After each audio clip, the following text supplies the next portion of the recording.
భవత్ media news కి స్వాగతం. Bulletin లో ముందుగా హెడ్లైన్స్.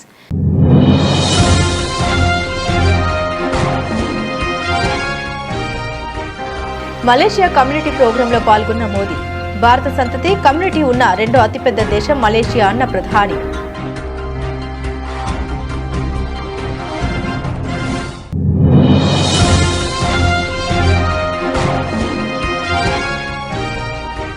కేంద్రం నిధులతోనే తెలంగాణ అభివృద్ధి సాధ్యమన్న మహారాష్ట్ర సీఎం.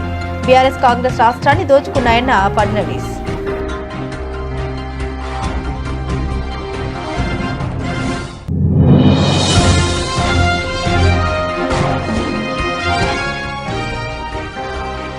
కేంద్ర రాష్ట్ర ప్రభుత్వాలపై మాజీ మంత్రి కేటీఆర్ కీలక వ్యాఖ్యలు. అబద్దాలు చెప్పి అధికారంలోకి వచ్చారని విమర్శలు.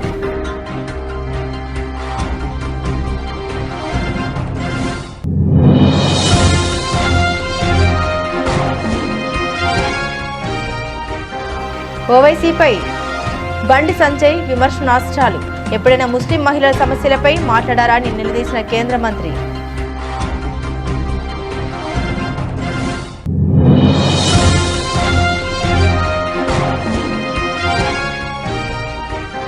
చంద్రబాబుకు కూడా చిప్ పోయిందేమో. ఏపీ సీఎంపై YCP MLC Botsa Satyanarayana fire.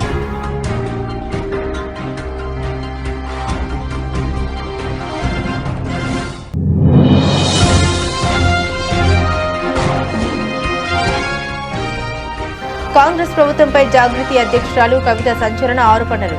బ్యాక్డోర్లో backlog పోస్టుల రిక్రూట్మెంట్ జరుగుతున్నాయని వ్యాఖ్య.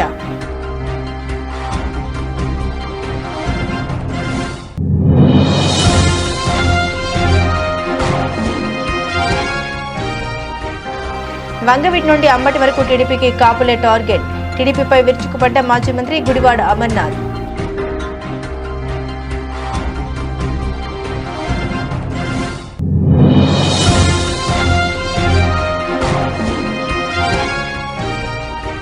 టీ20 ప్రపంచ కప్ 2026లో భారత్ బోని.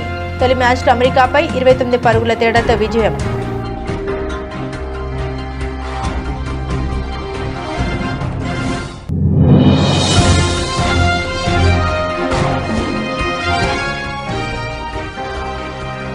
రేసింగ్ ట్రాక్ పై కోలీవుడ్ స్టార్స్. అజిత్ ని కలిసిన శివకార్తికేయన్.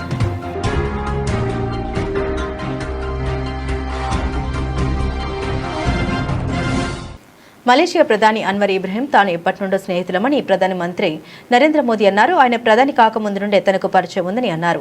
2 రోజుల పర్యటనలో భాగంగా మలేషియా చేరుకున్న ప్రధాని నరేంద్ర మోదీ అక్కడి కమ్యూనిటీ ప్రోగ్రాంలో పాల్గొన్నారు. ఆ దేశ ప్రధాని అన్వర్ ఇబ్రహీం, మోదీ ఇద్దరు ఒకే కారులో కలిసి కమ్యూనిటీ ప్రోగ్రాం వేదిక వద్దకు చేరుకున్నారు. ఈ సందర్భంగా మోదీ మాట్లాడారు. భారత సంతతి సమాజం ఉన్న రెండో అతిపెద్ద దేశం మలేషియా అన్నారు. రోటీ, కనే, మలబార్ పరోటా, కొబ్బరి, సుగంధ ద్రవ్యాలు వంటి పదార్థాలు కొచ్చిలో ఉన్న, కౌలాలంపూర్లో ఉన్న వీటి రుచులు ఇరు దేశాల ప్రజలకు సుపరిచితమే అన్నారు. మలేషియా ప్రధాని మంచి సింగర్ అని ప్రధాని మోదీ గుర్తు చేశారు. ఇటీవల ఆయన పాడిన ఒక భారతీయ పాట వీడియో వైరల్ అయిందని గుర్తు చేశారు. When we met in 2015, I spoke to you about India's potential. Now I speak to you about India's performance. In 1 decade, India has seen a massive transformation. Then we were the 11th largest economy in the world. Now we are knocking on the doors of the top 3.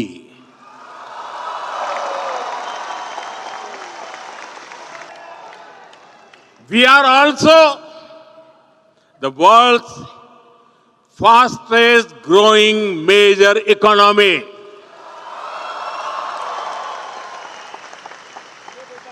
Then, Make in India was a sapling that was just planted. Now, India is the world's second largest mobile manufacturer.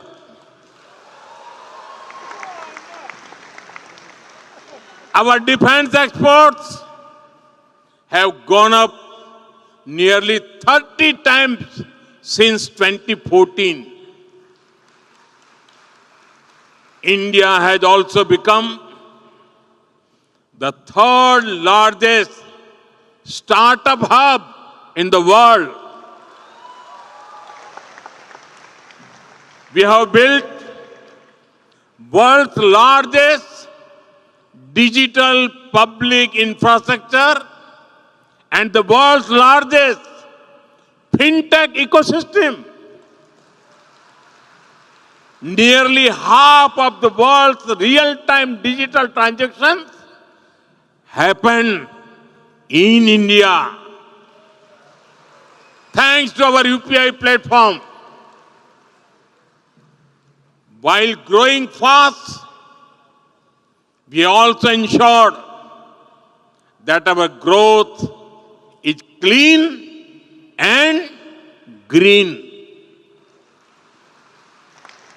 ఉగ్రవాదం విషయంలో భారత్ రాజీ పడబోదని ప్రధాని నరేంద్ర మోదీ మరోసారి స్పష్టం చేశారు. Malaysia పర్యటనలో భాగంగా ఆ దేశ ప్రధాని అన్వర్ ఇబ్రహీంతో ప్రధాని భేటీ అయ్యారు. ఈ సందర్భంగా రక్షణ, జాతీయ భద్రత, సెమీ కండక్టర్లు, వాణిజ్యం సహా పలు అంశాలపై ఇరువురు చర్చలు జరిపారు. సమావేశం అనంతరం ప్రధాని మోదీ మాట్లాడారు. భారత్కు మలేషియాతో ప్రత్యేకమైన అనుబంధం ఉందని తెలిపారు. ఇరు దేశాలు విభిన్న రంగాల సంబంధాన్ని మరింత శక్తివంతం చేసుకునేందుకు కట్టుబడి ఉన్నట్లు తెలిపారు. ఉగ్రవాదంపై తమ సందేశం స్పష్టంగా ఉందని అన్నారు. ఈ విషయంలో ద్వంద్వ వైఖరికి, రాజీ వైఖరికి తావులేదని స్పష్టం చేశారు మోదీ. मेरे मित्र प्रधानमंत्री जी, आपका हृदय से बहुत बहुत आभार व्यक्त करता हूँ।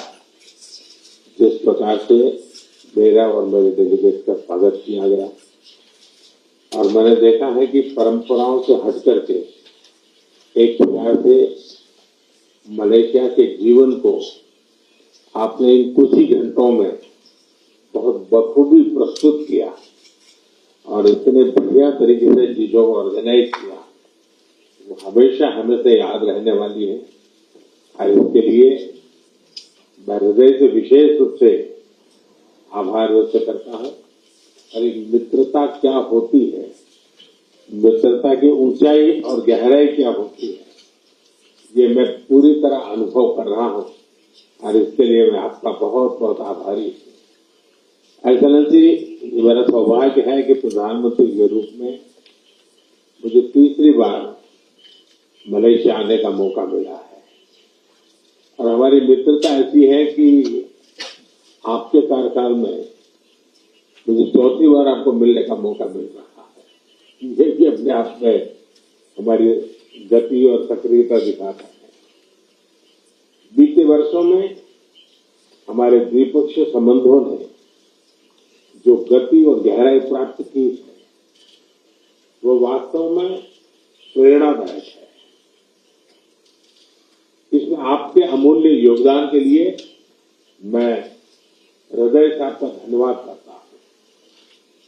आज एग्रीकल्चर और मैन्युफैक्चरिंग जैसे क्लीन एनर्जी और सेमीकंडक्टर तक రాష్ట్రీయ స్వయం సేవక్ సంఘ్ శతాబ్ది ఉత్సవాల్లో భాగంగా ముంబై వర్లిలో జరిగిన కార్యక్రమానికి బాలీవుడ్ నటుడు సల్మాన్ ఖాన్ హాజరయ్యారు. ఆర్ఎస్ఎస్ చీఫ్ మోహన్ భాగవత్ ప్రసంగాన్ని ఆసక్తిగా విన్నారు. సల్మాన్తో పాటుగా దర్శకుడు సుభాష్ ఘాయ్, పాటల రచయిత ప్రసూన్ జోషి తదితర సినీ ప్రముఖులు సభకు హాజరయ్యారు. ఈ సందర్భంగా సల్మాన్తో ఫోటోలు దిగేందుకు పలువురు ఉత్సాహం చూపారు. మరోవైపు సంఘ్ ఎవరికీ వ్యతిరేకం కాదని ఆ సంస్థ సంఘ్ సంచాలక్ మోహన్ భాగవత్ తెలిపారు. సంఘ్ ఎప్పుడూ అధికారం కోరుకోదని, అలాగే ఒత్తిడి చేసే బృందం కూడా కాదని, కేవలం సమాజ ఐక్యత కోసం పనిచేస్తుందని స్పష్టం చేశారు. సమాజంలో ఐక్యత లోపించడాన్ని గమనించిన డాక్టర్ కేశవ్ బలరాం హెడ్గేవార్ 1925లో ఆర్ఎస్ఎస్ ప్రారంభించారని భగవత్ గుర్తు చేశారు. సమాజ ఐక్యత లక్ష్యం తప్ప ఆర్ఎస్ఎస్ కు మరో అజెండా లేదన్నారు. अब अंग्रेजी भाषा संघ के पद्धति का अंग कभी नहीं बनेगी, क्योंकि वो भारतीय भाषा नहीं है. हमको भारतीय लोगों में काम करना है और वो आज हिंदी या अपनी मातृभाषा बोलकर अंग्रेजी में बात कर सकते हैं, लेकिन उनकी मातृभाषा बदलती नहीं. परंतु जहां अंग्रेजी आवश्यक है वहां हम उसका उपयोग करते हैं. कोई किसी भाषा से हमारा झगड़ा नहीं है. हम जो है वो हमको बने रहना है. हम अंग्रेजी ऐसी बोले कि अंग्रेज लोग हमारा भाषण सुनने के लिए टिकट खरीद कर उपस्थित रहे. ऐसी अंग्रेजी हमको आनी चाहिए. परंतु इसका मतलब हम अपनी मातृभाषा भूल जाए ये नहीं है, ये हमारा कहना है. इसलिए अभी बंगलोर में व्याख्यान माला यही कार्यक्रम वहां हुआ. वहां अधिकांश तमिलनाडु, केरल, बंगलो यानी कर्नाटक, आंध्र, 4-5 प्रांतों के लोग थे।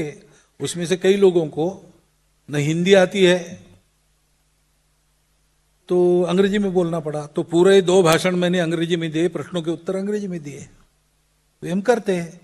हिंदू स्वयंसेवक संघ है, तो हिंदू स्वयंसेवक संघ में यूके में और अमेरिका में अंग्रेजी में ही चलाना पड़ता है,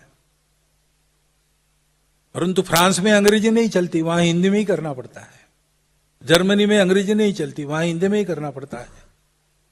बाहर जो हिंदू स्वयंसेवक संघ का काम विभिन्न देशों में चलता है, उसके लोग जब इकट्ठा आते हैं तब 2 ग्रुप हो जाते हैं, जिन देशों में अंग्रेजी चलती है और जिन देशों में अंग्रेजी नहीं चलती, वहां हिंदी ही चलती है। तो ये फैक्ट है कि हम कितना भी अंग्रेजी बोले कुछ करें, हमको अगर भारत से जुड़ाना है, भारतीय लोगों से संवाद करना है, तो या तो अपनी मातृभाषा या हिंदी, ये 2 ही ऑप्शन अभी है। थोड़ा थोड़ा संस्कृत, कोई विदेशी भाषा ये काम नहीं कर सकती। इसलिए अंग्रेजी से हमारा बैर नहीं है, और जहां बिना अंग्रेजी काम नहीं होता वहां हम अंग्रेजी का उपयोग करते हैं। लेकिन अब हम संघ में अंग्रेजी चलाएंगे ऐसा हम कभी करेंगे नहीं। संघ में भारतीय भाषाएं चलेंगी। తెలంగాణలో ఇప్పటివరకు జరిగిన అభివృద్ధి మొత్తం కేంద్రం ఇచ్చిన నిధులతోనే సాధ్యమైందని మహారాష్ట్ర సీఎం దేవేంద్ర ఫడ్నవీస్ అన్నారు. ధనిక రాష్ట్రమైన తెలంగాణను బీఆర్ఎస్ కాంగ్రెస్లు దోచుకుని అప్పుల ఊబిలోకి నెట్టేశాయని విమర్శించారు.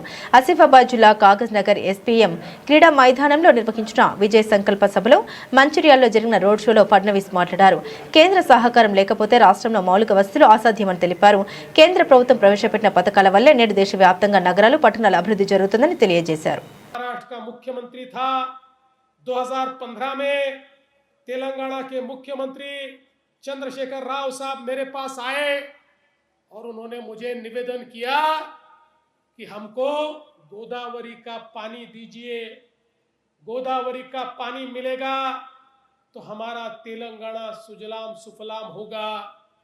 25 सालों से पुराने आंध्र प्रदेश का और महाराष्ट्र का झगड़ा चलता था। महाराष्ट्र कहता था हम पानी नहीं देंगे क्योंकि हमारा गढ़चिरौली डूब जाएगा। आंध्र प्रदेश कहता था हमको पानी दीजिए। लगातार ये झगड़ा 20-25 साल तक चलता रहा, लेकिन पानी नहीं मिला। मैंने चंद्रशेखर राव साहब को कहा कि देखिए आप हमारे पड़ोसी हैं, ये भारत एक देश है, हम झगड़ना नहीं चाहते। तेलंगाना में रहने वाले लोग भी मेरे भारत के लोग हैं, अगर उन्हें पानी मिलता है तो मुझे बहुत खुशी है, मैं पानी देने को तैयार हूं। मैंने उनको समझाया कि आप थोड़ी सी हाइट अगर कम करेंगे तो आपको पानी भी मिलेगा, आपका पूरा तेलंगाना सुजलाम सुफलाम भी होगा और मेरा गढ़चिरौली भी डूबने से बचेगा। और उसके बाद हमने समझौता किया और देश के इतिहास में पहली बार ऐसा हुआ, बिना किसी झगड़े के मैंने मुख्यमंत्री के तौर पर तेलंगाना को पानी देने का निर्णय किया। आज जो तेलंगाना में इरिगेशन आप लोग देख रहे हैं, तेलंगाना के कोने कोने में पानी पहुंचा है, वो केवल हमारे कारण पहुंच पाया क्योंकि हमने उस समय ये कहा ये भारत देश एक है। वो महाराष्ट्र में बसने वाला हो या तेलंगाना में बसने वाला, अगर महाराष्ट्र का नुकसान नहीं होता और तेलंगाना को फायदा होता है तो हम पानी देने के लिए तैयार है। आज वो पानी तेलंगाना के कोने कोने तक पहुंच रहा है। కేంద్ర రాష్ట్ర ప్రభుత్వాలపై మాజీ మంత్రి బీఆర్ఎస్ వర్కింగ్ ప్రెసిడెంట్ కేటీఆర్ కీలక వ్యాఖ్యల్ని చేశారు. మున్సిపల్ ఎన్నికల ప్రచారంలో భాగంగా తాండూరులో కేటీఆర్ ప్రచారం ముమ్మరం చేస్తున్నారు. ఈ సందర్భంగా ఆయన మాట్లాడారు. పైన మోదీ కింద కేడీ అంటూ ధ్వజమెత్తారు. రేవంత్ కాంగ్రెస్ మనిషి కాదని, ఎప్పటికైనా ఆయన బీజేపీ మనిషి అంటూ వ్యాఖ్యానించారు. మైనార్టీలకు అరచేతుల స్వర్గం చూపించి అధికారంలోకి వచ్చారని, 2 ఏళ్లలో ఒక్క పని కూడా చేయలేదని దుయ్యబట్టారు కేటీఆర్. हमारे बहनों के साथ आपने वादा किया था, कांग्रेस पार्टी ने, आपने कहा कि अगर शादी मुबारक के जरिए केसीआर साहब 1 लाख रुपया दे रहे हैं तो हम लोग उसके ऊपर से 1 तोला सोना आपको देंगे। मिला किसी को है सोना? सोना छोड़ो, सोने नहीं दे रहा इन्हों, छोड़ रहे इन्हों रेवंत रेड्डी। सोना तो छोड़ो, गरीबों को सोने तक नहीं दे रहा, गरीबों की बस्तियां गिरा रहा, गरीबों की घर गिरा रहा। 1 पैसे का काम भी 2 साल में आज तक नहीं किया। हमारे खवातीन बहनों के साथ वादा किया था कि आप बहनों को हर महीने आपको 2,500 रुपया मिलेगा। मिला किसी को? ना रमजान का तोहफा देता है, ना हमारी रीत और रिवाज की इज्जत करता है, और बार बार बड़े भाई की जिक्र करता है। बार बार बड़े भाई। ऊपर राहुल बाबा है दिल्ली में, उन्होंने नादान है बेचारा। राहुल बाबा बोलते रहता ऊपर कि चौकीदार चोर है। चौकीदार कौन है? चौकीदार कौन है? चौकीदार चोर है बोलता राहुल बाबा। रेवंत बाबा क्या बोलता मालूम आपको? नहीं नहीं नहीं नहीं नहीं नहीं, चौकीदार चोर नहीं है, चौकीदार हमारे बड़े भाई है। उन्होंने बड़े भाई कहते मोदी, इन्होंने छोटे भाई कहते ऊपर मोदी, यहाँ पे केडी। आप सोचो जरा, ऊपर मोदी यहाँ पे केडी। इस वास्ते मैं बोल रहा हूं, ये आदमी कांग्रेस का आदमी नहीं है, एक कभी भी जाके बीजेपी में डाइव मारने वाला आदमी है। इस पे भरोसा नको करो आप। मैं बार बार आपको याद दिला रहा हूं, यहाँ पे जितने बहन और भाई हमारे, राहुल बाबा बोलते कि अदानी फ्रॉड है, रेवंत बाबा बोलते अदानी हमारे फ्रेंड है। आज देखिए आप बहरूपीय हरकत इनकी। इस वास्ते में बोल रहा हूं बहनों, 6 गारंटी बोले, 420 वादा करे हमारे మైనారిటీ के। నంద్యాల జిల్లా శ్రీశైలంలో మహాశివరాత్రి బ్రహ్మోత్సవాలు ఆదివారం నుండి ఈ నెల 18 వరకు నిర్వహించనున్నారు. బ్రహ్మరాంబ మల్లికార్జున స్వామి అమ్మవార్లకు ప్రతినిత్యం విశేష అర్చనలు, ప్రత్యేక పూజలు, పలు వాహన సేవలతో గ్రామోత్సవాలు నిర్వహించనున్నట్లు ఈవో ఎం శ్రీనివాసరావు ఆలయ ధర్మకర్తల మండలి అధ్యక్షుడు పోతుకుంట రమేష్ నాయుడు తెలిపారు. బ్రహ్మోత్సవాల సందర్భంగా ఆర్జిత సేవలని తాత్కాలికంగా నిలిపివేశారు. వీఐపీలకు సైతం స్పర్శ దర్శనాలను నిలిపివేశారు. అలంకార దర్శన విధానాల్లో మార్పులు చేశారు. వీఐపీ విరామ దర్శనాలు 3 స్లాట్లు, ఉచిత, శీఘ్ర, అతిశీఘ్ర దర్శనాలు నిరంతరం కొనసాగేలా ప్రత్యేక క్యూలైన్లు ఏర్పాటు చేశారు. జ్యోతిర్ముడి సమర్పించే భక్తులకు మాత్రం ఆదివారం నుండి నెల 12 వరకు స్పర్శ దర్శనానికి అవకాశం కల్పించనున్నారు. భక్తులు వేచి ఉండేందుకు పూర్తి సదుపాయాలతో 20 కంపార్ట్మెంట్లు సిద్ధం చేశారు. శివరాత్రికి ముందు 4 రోజుల పాటు భక్తులకు ఉచితంగా లడ్డు ప్రసాద వితరణ చేయనున్నట్లు అధికారులు తెలిపారు. వివిధ ప్రాంతాలను కలుపుతూ 39 ఎకరాల విస్తీర్ణంలో వాహనాల పార్కింగ్కు ఏర్పాటు చేశారు. సుమారు 12 కోట్లతో సదుపాయాలు కల్పిస్తున్నట్లు అధికారులు తెలిపారు. ఎంఐఎం అధినేత అసదుద్దీన్ ఓవైసీపై బీజేపీ నేత కేంద్ర హోంశాఖ సహాయ మంత్రి బండి సంజయ్ విమర్శనాస్త్రాలు సంధించారు. మున్సిపల్ ఎన్నికల ప్రచారంలో భాగంగా కరీంనగర్లో నిర్వహించిన స్ట్రీట్ కార్నర్ మీటింగ్లో బండి సంజయ్ మాట్లాడారు. ఎప్పుడైనా ముస్లిం మహిళల సమస్యలపై ఓవైసీ మాట్లాడారా అని ప్రశ్నించారు. ట్రిపుల్ తలాక్ రద్దుతో ముస్లిం మహిళలకు మేలు జరిగిందా అనే విషయంపై దమ్ముంటే సమాధానం చెప్పాలని ఆయన డిమాండ్ చేశారు. ట్రిపుల్ తలాక్ను రద్దు చేసి ముస్లిం మహిళలకు భరోసా కల్పించిన పార్టీ బీజేపీనని స్పష్టం చేశారు. ట్రిపుల్ తలాక్ రద్దుకు ఎంఐఎం అనుకూలమా, వ్యతిరేకమా చెప్పే ధైర్యం ఉందా అంటూ ఓవైసీకి బండి సవాల్ విసిరారు. ఇవాళ మా నరేంద్ర మోడీ నిన్న నారకు వచ్చారు, 15 మంది ముస్లిం అమ్మాయిలు నారకు వచ్చారు. వచ్చి వాళ్ళ చేతి మీద లోటస్ వేసుకొని, ఇగో బండి సంజయ్ భాయ్ సాబ్, ఇగో మేము బీజేపీకి వేస్తున్నామని చెప్పి నాకు వచ్చి ఫోటో దిగిపోయారు ముస్లిం మహిళలు. ఇలా నరేంద్ర మోడీ వాళ్ళకి అన్నక తండ్రి అన్న అన్నీ అనే. వారణాసిలో నరేంద్ర మోడీ కాశీలో పోటీ చేస్తే 2000 మంది ముస్లిం మహిళలు ఈ చేతిలో లోటస్ వేసుకొని మోడీ జిందాబాద్, మోడీ జిందాబాద్ అనుకుని ర్యాలీ తీసిరాక. ఎందుకో తెలుసాక, తలాక్ తలాక్ తలాక్ అంటే కథం వాళ్ళ జీవితం నాశనం. వాడు దుబాయ్లో ఉంటాడు, పెళ్లి చేసుకొని మస్కట్ పోతాడు, దుబాయ్ పోతాడు, అమెరికా పోతాడు, ముంబై పోతాడు, ఢిల్లీ పోతాడు. ఆ నుంచి తలాక్ తలాక్ అంటే వీళ్ళ తలాక్ అయితే వీళ్ళ పరిస్థితి ఏందకేయాలా? ఏ కారణం లేకుండా తలాక్ తలాక్ అంటే వాళ్ళ బతుకు బరబద్దదు. వాళ్ళ పిల్లలు ఉంటారు, 5 పిల్లలు ఉంటారు. తలాక్ తలాక్ అని వెళ్ళిపోతే ఆ పిల్లలు, ఆ తల్లిదండ్రులకు భారమై తిండికి తిండిలేని పరిస్థితి వాళ్ళందరూ కూడా. అందుకే నరేంద్ర మోడీ ఈ త్రిపుల్ తలాక్ వద్దే వద్దు, నా ముస్లిం మహిళలు క్షేమంగా ఉండాలి, త్రిపుల్ తలాక్ అన్నవాడిని కంపల్సరీ లోపడేసి చేస్తా అని చెప్పి త్రిపుల్ తలాక్ను రద్దు చేసి ఇలా ముస్లిం మహిళల బతుకులను కాపాడిన వ్యక్తి నరేంద్ర మోడీ యొక్క. అందుకే మొత్తం దేశం మొత్తం ముస్లిం మహిళలందరూ కూడా మాకు ఎంఏ పార్టీ గిమ్మే పార్టీ జాంతానాయి, మాకు ఒకటే పార్టీ త్రిపుల్ తలాక్. రాజకీయ పార్టీ అంటే తెలుగుదేశం తప్ప మరే పార్టీ రాష్ట్రంలో బ్రతకకూడదా అని శాసన మండలి విపక్ష నేత బొత్స సత్యనారాయణ నిలదీశారు. మాజీ మంత్రుల ఇళ్లపై పెట్రోల్ బాంబులతో దాడి చేయడం అంటే ఇది హత్య ప్రయత్నం కాదా అని ప్రశ్నించారు. వాళ్ల మీద హత్యాయత్నం కాకుండా కంటి తుడుపు కేసులు పెట్టారని, కోర్టులో వీటిపై ఖచ్చితంగా తేల్చుకుంటామని బొత్స సత్యనారాయణ స్పష్టం చేశారు. ఇలాంటి దుర్మార్గమైన ప్రభుత్వాలు ఉండడమే రాష్ట్రానికి ప్రమాదకరమని ధ్వజమెత్తారు. అంత దూరం నుంచి అల్లరమ్మకులు వచ్చి ఈ రకంగా పెట్రోల్ బాంబులు, యాసిడ్ బాంబులు వేసి ఇంట్లో ఉన్న వాళ్ళందరినీ కూడా జరగకూడదు జరిగితే అదే మీ ఆలోచన విధానం ఏంటి? చూస్తే మీరు వచ్చి కేసు పెట్టి కేసుకు వచ్చి 20 మందికి బెయిల్ ఇచ్చేస్తారా? ఎందుకు పెట్టారు కేసు? ఏం కేసు పెడతారు? పెట్రోల్ బాంబు వేస్తే కేసు ఏం పెడతారు? ఇంట్లో ఉన్న వాళ్ళందరి మీద వాళ్ళు వచ్చి కక్ష తీర్చుకోవడానికి లేకపోతే వాళ్ళని తుదముట్టడానికి వచ్చేసిన కార్యక్రమం కదా అది 304 కదా. 304 సెక్షన్ ఎందుకు పెట్టలేదు మీరు దాంట్లో? కారణం ఏంటి? పెట్టకంటే ఏదో మొక్కుపుడిగా ఏదో రేపు కోర్టులో పెడతారు కాబట్టి అది చెప్పడానికి ఏంటిది అంటే? ఎవరు మరి రాజకీయ పార్టీ అంటే మీ పార్టీ మీ తప్ప ఎవరు బతకూడదు, ఎవరు ఉండకూడదా?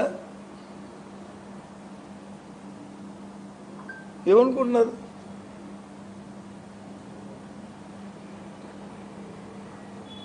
సహజ తెలంగాణ జాగృతి అధ్యక్షురాలు కల్వకుంట్ల కవిత సంచలన ఆరోపణ చేశారు. బ్యాక్ డోర్ లో బ్యాక్లాగ్ పోస్టుల రిక్రూట్మెంట్ జరుగుతున్నాయని తెలిపారు. ఈ నెల 9, 10 తేదీల్లో పెద్ద ఎత్తున మున్సిపల్ రెవెన్యూ, ఇరిగేషన్, విద్యుత్ తదితర శాఖల్లో ఉద్యోగాల భర్తీకి సర్కార్ ప్రయత్నాలు చేపడుతున్నట్లు పేర్కొన్నారు. ఒక్కో ఉద్యోగానికి లక్షల్లో వసూలు చేస్తున్నారని నిరుద్యోగులు ఆవేదన వ్యక్తం చేస్తున్నారని కవిత తెలిపారు. జిల్లా స్థాయిలో దొడ్డిదారిన అక్రమ నియామకాలు జరుగుతున్నాయన్నారు. లక్షలాది మంది నిరుద్యోగులకు అన్యాయం చేస్తుందంటూ కాంగ్రెస్ ప్రభుత్వంపై విరుచుకుపట్టారు. ఇంటింటికి తిరిగి కాంగ్రెస్ ను అధికారంలోకి తెచ్చిన నిరుద్యోగులు యువత నోట్లో మట్టి కొడుతున్నారు ఆగ్రహం వ్యక్తం చేస్తున్నారు. జై తెలంగాణ.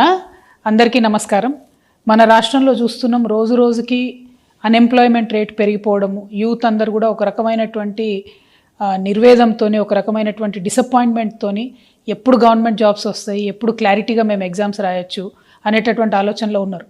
పాపం చాలా మంది ఎస్పెషలీ గ్రామాలలో ఉండేటటువంటి యువమిత్రులందరూ కూడా వారి వారి కుటుంబాలను వదిలేసి, తల్లిదండ్రులను వదిలేసి, ఆ చిన్నపాటి వ్యవసాయం మీద వచ్చేటటువంటి డబ్బు తీసుకొని వచ్చి హైదరాబాద్లలో, దిల్సుఖ్ నగర్లో, అశోక్ నగర్లో, కేపీహెచ్బిలో ఇట్లా ట్రైనింగ్ సెంటర్స్లో ఉంటూ కోచింగ్ తీసుకుంటూ వాళ్ళు ప్రయత్నం చేస్తూ ఉంటారు.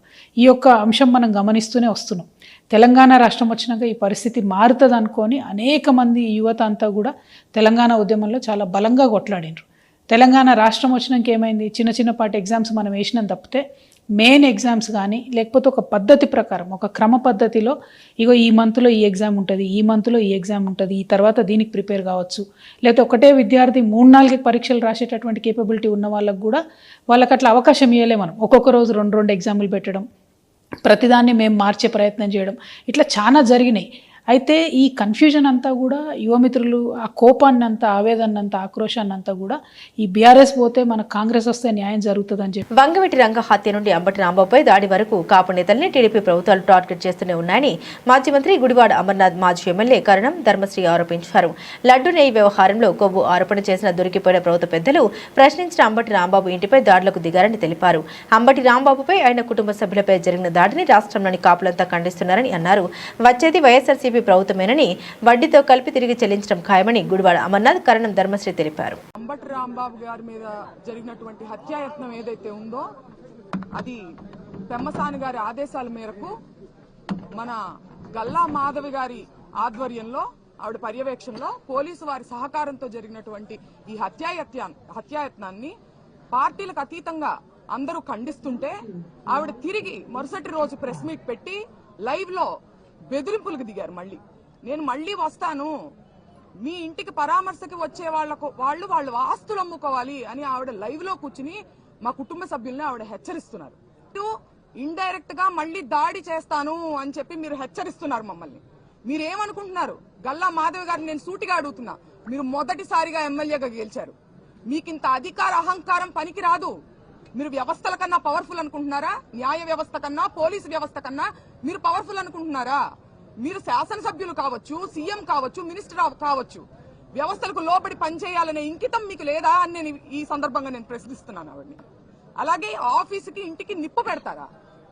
ఆఫీస్కి ఇంటికి నిప్పు పెట్టారు, పక్కనున్న ఇళ్లకి ఆ నిప్పు అంటుకుంటే మొత్తం పక్కన ఇళ్లలో ఉన్నటువంటి సామాన్య ప్రజానికం వాళ్ళకి ఇబ్బంది కలుగుతుందనే విచక్షణ మీరు కోల్పోయారా? కక్షతో మీ కళ్ళు మూసుకుపోయినాయా అని నేను ప్రశ్నిస్తున్నాను. ప్రభుత్వాన్ని గడిచినటువంటి 20 మాసాలుగా ఆయన అనేక వేదికల మీద, అనేక ప్రసంగాల్లో, ఆయన అనేక పత్రికా సమావేశాల్లో ఈ ప్రభుత్వాన్ని, ప్రభుత్వం చేస్తున్నటువంటి కుట్రలను, కుతంత్రాలను, ప్రజలకు చేసినటువంటి మోసాలని ప్రశ్నించినందుకు వారికి ఇచ్చినటువంటి బహుమతి ఇది. గడిచినటువంటి 20 మాసాలుగా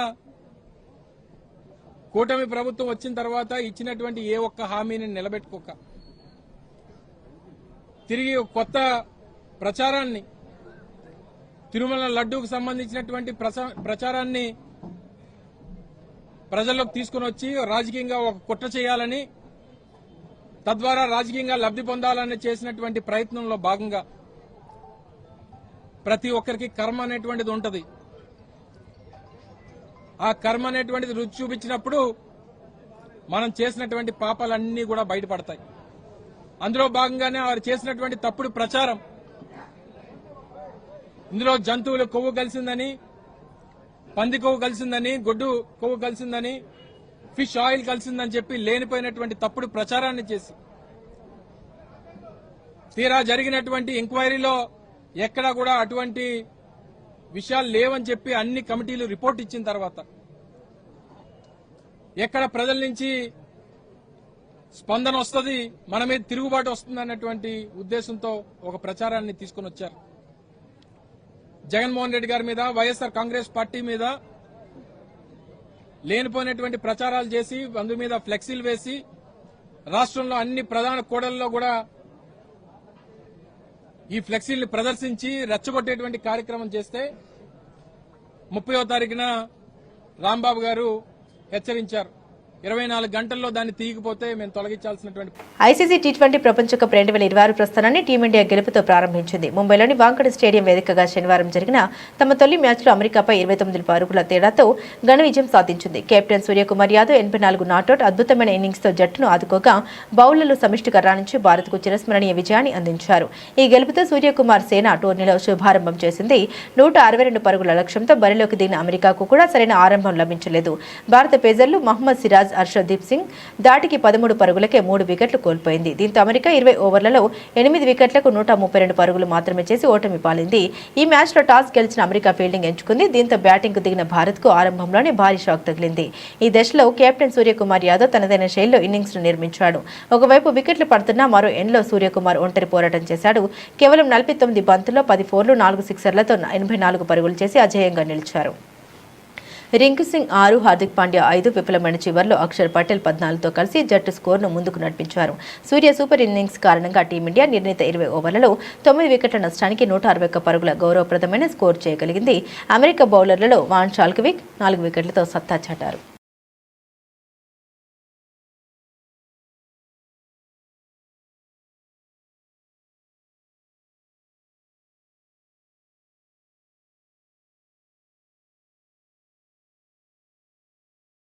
అబుదాబిలోని యాస్ మెరీనా సర్క్యూట్లో జరుగుతున్న యాస్ స్పీడ్ ఫెస్టివల్లో ప్రముఖ నటుడు రేజర్ అజిత్ కుమార్ ను నటుడు శివకార్తికేయన్ మర్యాదపూర్వకంగా కలుసుకున్నారు. అజిత్తో కలిసి దిగిన ఫోటోలను సోషల్ మీడియా వేదికగా పంచుకుంటూ శివకార్తికేయన్ స్పెషల్ పోస్ట్ పెట్టాడు. నిజమైన ఫ్యాషన్, అంకిత భావం, పట్టుదలను ప్రత్యక్షంగా చూశాను. ఒక గొప్ప వ్యక్తితో గడిపిన ఈ రోజు ఎంతో స్ఫూర్తిదాయకంగా ఉంది. ఎప్పటికీ మిమ్మల్ని ఆదర్శంగా తీసుకుంటాను ఏకేసార్ అంటూ తన సోషల్ మీడియా ఖాతాలో రాసుకొచ్చారు. ఈ ఫోటోలో శివకార్తికేయన్, అజిత్ కుమార్ రేసింగ్ జెర్సీ ధరించి కనిపించడం విశేషం. వీరిద్దరూ నవ్వుతూ మాట్లాడుకుంటున్న వీడియోలు, ఫోటోలు చూసి ఫ్యాన్స్ ఖుషి అవుతున్నారు. అజిత్ తన రేసింగ్ టీంతో అంతర్జాతీయ రేసులో బిజీగా ఉండగా ఇటీవలే పరాశక్తి సినిమాతో విజయాన్ని అందుకున్న శివకార్తికేయన్ ఆయనకు మద్దతు తెలపడానికి వెళ్లారు. ఇక శివకార్తికేయన్ నటించిన పరాశక్తి మూవీ సంక్రాంతికి విడుదలై 100 కోట్లకు పైగా వసూలు సాధించింది. బులెటిన్ ముగించే ముందు హెడ్లైన్స్ మరోసారి.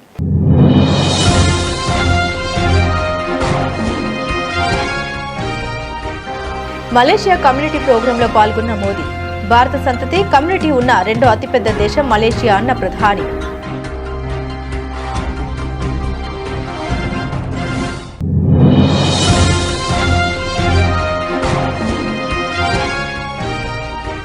కేంద్రం నిధులతోనే తెలంగాణ అభివృద్ధి సాధ్యమన్న మహారాష్ట్ర సీఎం. బీఆర్ఎస్ కాంగ్రెస్ రాష్ట్రాన్ని దోచుకున్నాయన్న ఫడ్నవీస్.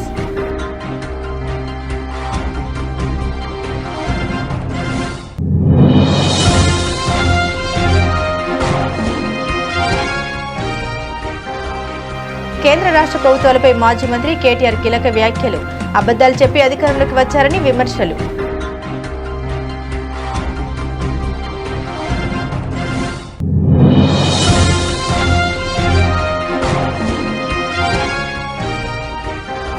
ఓవైసీపై బండి సంజయ్ విమర్శనాస్త్రాలు. ఎప్పుడైనా ముస్లిం మహిళల సమస్యలపై మాట్లాడారా అని నిలదీసిన కేంద్ర మంత్రి.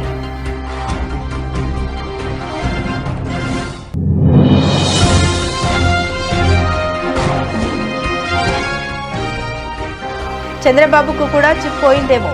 ఏపీ సీఎంపై వైసీపీ ఎమ్మెల్సీ బొత్స సత్యనారాయణ ఫైర్.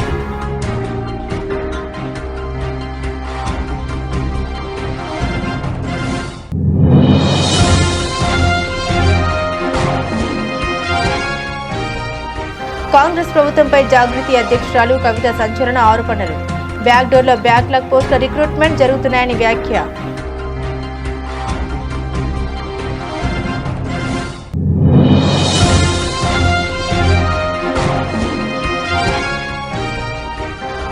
వంగవీటి నుండి అంబటి వరకు టీడీపీకి కాపులే టార్గెట్. టీడీపీపై విరుచుకుపడ్డ మాజీ మంత్రి గుడివాడ అమర్నాథ్.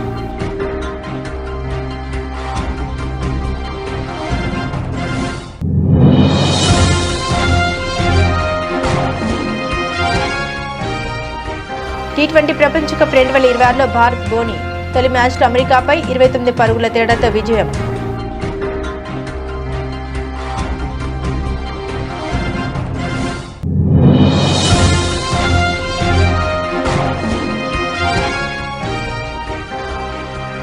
రేసింగ్ ట్రాక్ పై కోలీవుడ్ స్టార్స్ అజిత్ ని కలిసిన శివకార్తికేయన్.